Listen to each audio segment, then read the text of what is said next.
नमस्कार, मैं हूं अमितेश। आप देख रहे हैं न्यूज़ 24।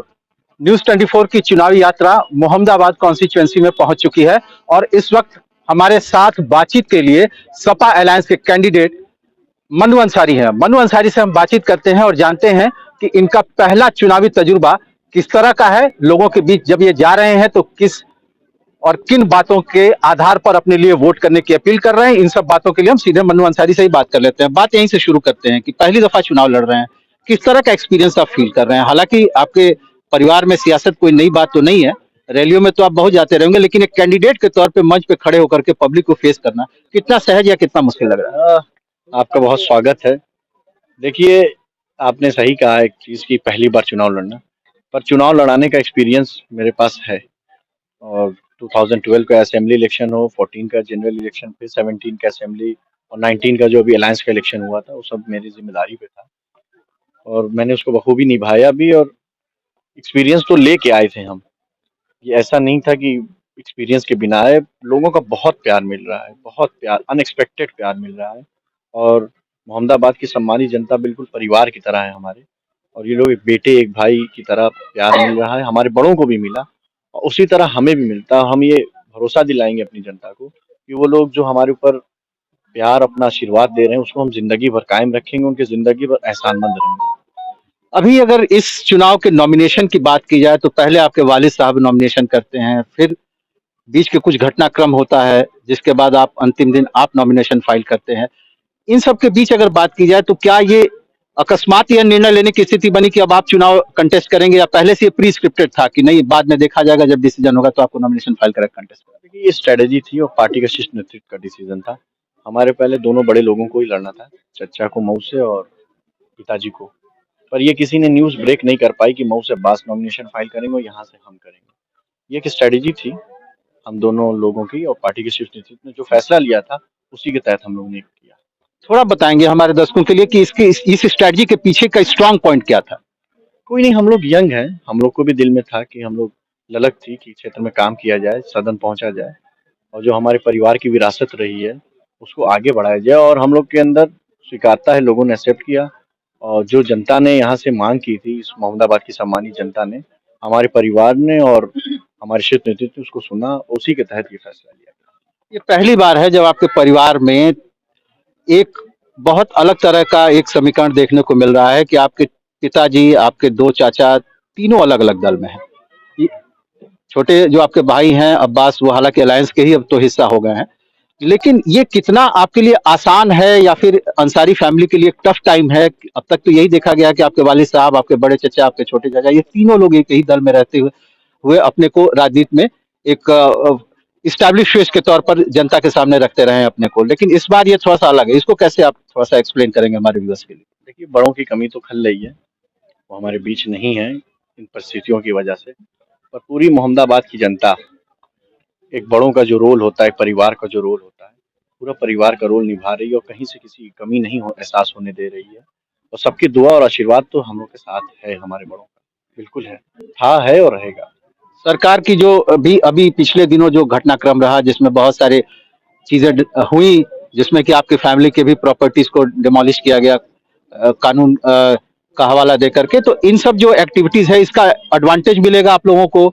एक सिंपैथी जनरेट हो रही है या फिर इसका चुनाव पर कोई असर नहीं पड़ेगा, क्या आप मानते हैं? देखिए, लोगों में जो मोहम्मदाबाद की जनता या पूरे उत्तर प्रदेश में हमारे चाहने वाले हैं, हम लोग के परिवार को मानने वाले हैं, सबके अंदर दिल में बहुत गुस्सा है, बहुत रोष है कि ये गलत हो रहा है।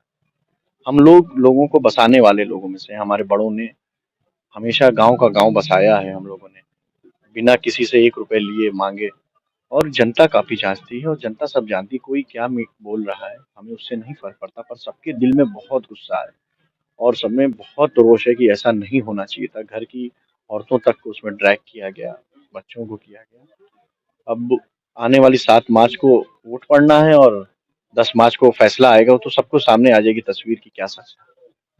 आपके सबसे छोटे चाचा अगर खुद चुनाव लड़ते तो क्या लगता है आपको कि थोड़ा और इसका एडवांटेज मिलता या पॉलिटिकली और मोमेंटम हाई रहता? देखिए, 2 भाई हमेशा हमारे परिवार से सदन में गए। पहले मेरे जो आज सांसद साहब हैं हमारे चचा, वो और छोटे वाले चचा सदन गए। फिर उसके बाद वो जब एमपी बन गए, तो मेरे छोटे वाले चचा और मेरे वालिद साहब 2 भाई सदन में गए। अब इस बार भी हम दोनों भाई सदन जा रहे हैं, दो भाई हमेशा सदन में रहेंगे। एक थोड़ा सा हाइपोथेटिकल सवाल आपसे पूछना चाहूंगा कि मानते हैं कि मनु अंसारी जो है यहाँ से निर्वाचित हो जाते हैं, तो वो सबसे जो पहले काम करने की जो फहरिस्त वो बनाएंगे, उस फहरिस्त में कौन कौन से काम इस इलाके के रहने वाले जो मेरे राष्ट्रीय अध्यक्ष जी का ड्रीम प्रोजेक्ट था, जो उनकी विजन का नतीजा था कि उन्होंने मोहम्मदाबाद की जनता को बिना मांगे देश का सबसे बड़ा समाजवादी पूर्वांचल एक्सप्रेसवे दिया। उसके साथ साथ उन्होंने 3 चीजें और दी थी हमारी जनता को, अंतर्राज्यीय बस अड्डा, किसानों के लिए कृषि मंडी और दूध की डेयरी। ये तीनों भारतीय जनता पार्टी की सरकार ने मोहम्मदाबाद की जनता से छीन के ले जाके गोरखपुर में बना दिया।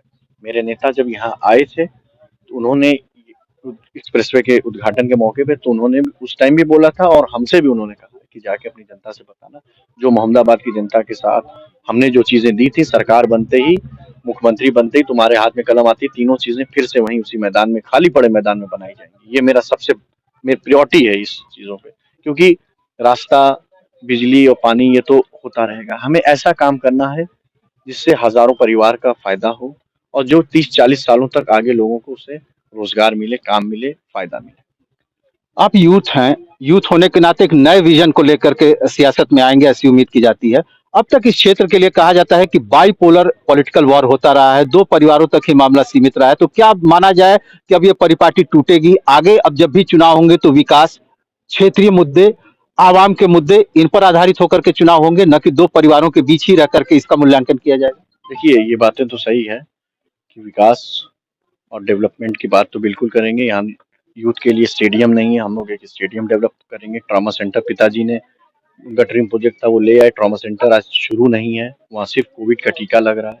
पर ये सारी चीजें हैं, पर एक चीज जरूर है कि यहाँ के मोहम्मदाबाद की जनता के मान सम्मान के साथ खिलवाड़ नहीं होने देंगे। उनके मान सम्मान में कहीं से कमी नहीं आने देंगे। ये मेरी सबसे पहले मेरी चीज है, क्योंकि इससे बढ़ के कुछ नहीं। यहाँ के जो हालात थे, गरीब वोट नहीं दे पाता था, लोगों को चरपाई पे नहीं बैठने दिया जाता था, धमकियां दी जाती थी, दी जा रही हैं। हम हमेशा गरीबों के साथ थे, हैं और रहेंगे। तो ये थे मन्नू अंसारी, जो कि कह रहे हैं कि ये सर्वहारा की लड़ाई लड़ने के लिए सियासत में आए हैं और इसको ही लेकर के वो आगे सियासी सफर पर आगे बढ़ेंगे। इसी तरह की किसी चुनावी चर्चा और किसी चुनावी हस्ती का इंटरव्यू लेकर के हम फिर आप सबके बीच आएंगे। तब तक बने रहिए न्यूज़ 24 के साथ। अमितेश कुमार सिंह, न्यूज़ 24। नमस्कार, मैं हूं मानक गुप्ता। अगर आपको हमारा ये वीडियो पसंद आया हो तो इसे लाइक और शेयर जरूर करें और हाँ, हमें सब्सक्राइब और फॉलो करना ना भूलें ताकि आप देश और दुनिया की कोई खबर मिस ना करें। तो जुड़े रहिए हमारे साथ और देखते रहिए न्यूज़ 24।